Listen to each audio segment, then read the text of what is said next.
This one is just for me. 1988 Toyota MR2 AW11 Mk1b. I needed to find the perfect one. I have wanted this car or a car like it, maybe since the first grade. I remember being in the first grade at Blue Mountain Elementary West. Well, at that time, it was called Wayne Township Elementary, but anyway. And I remember standing by the window on the last day of school of first grade.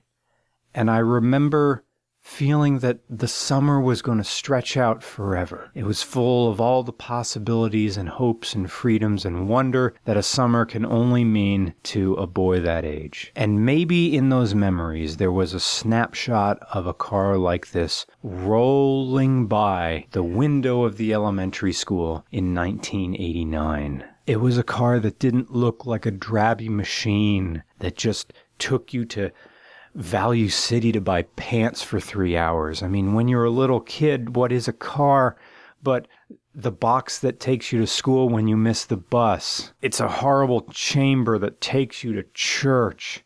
It's something that you don't control. It's something moaning and slow and out of your grasp completely. But when you're little and you see a machine that doesn't look like your parents' car, that looks like a real-life version of a Matchbox car that you push around on a carpet, and you realize that these fantastic fun machines are real, they exist, they burrow themselves deep within your brain. And here is one just like that.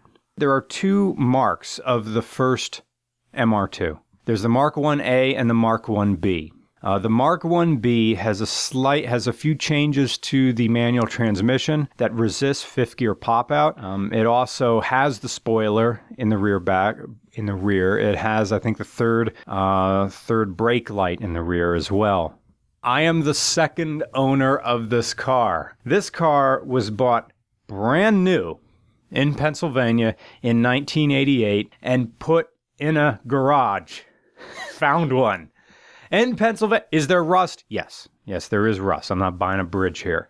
But it has 75,000 miles on it, so the car was driven. It hasn't sat, it hasn't atrophied, but it was garaged. This is a mid-tier optioned out MR2. What it does have, it has the lower tier stereo, but it has the upper trim appearance package. These wheels that are on it are Mk1b, I believe, and they were a factory authorized dealer option. In other words, the car would get off the ship with the traditional triangle wheels, which would then be removed and replaced by Toyota approved Mk1bs. Nowadays, Mk1bs I think are 5-lug. These are original, which are 4-lug. I'm only missing one thing. One of the wheels is missing a center cap, and it's driving me nuts, and you can't find these center caps anymore. Anyway, I mean, I'd settle for just a blank one to just put in there, because the original one, now NK uses the infinity symbol, but anyway, these ones just say NK on them.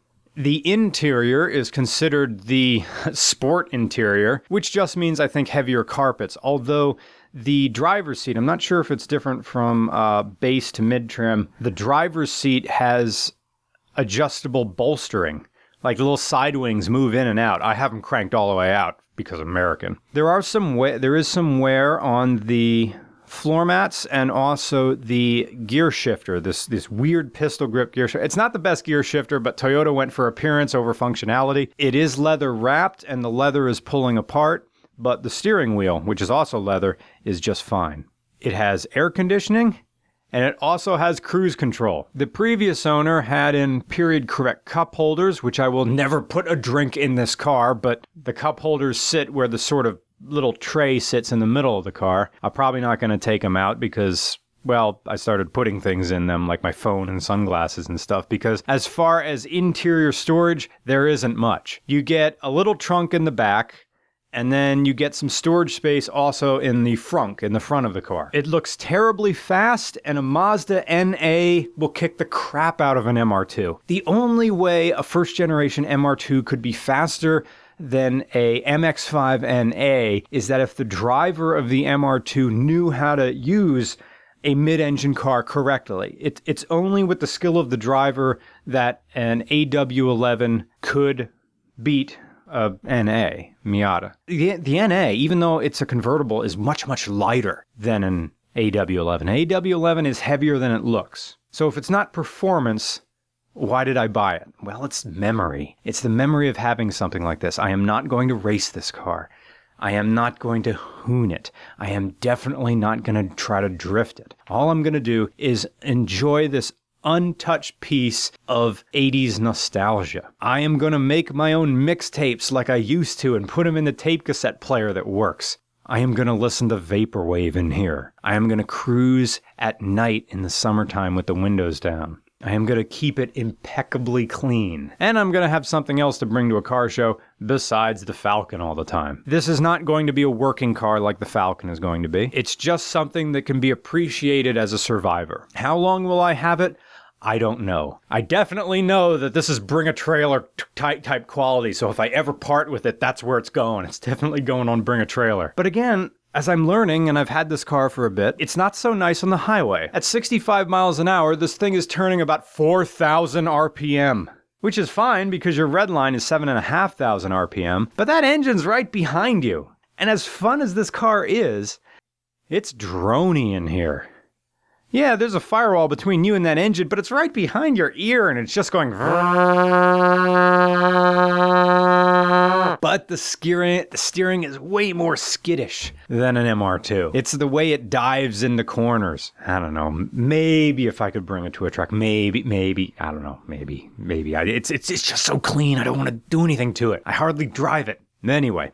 Thank you so much for indulging me and allowing me to enjoy this little piece of my childhood, if only for a short while. So if I bring this car out, well, look for it at car shows.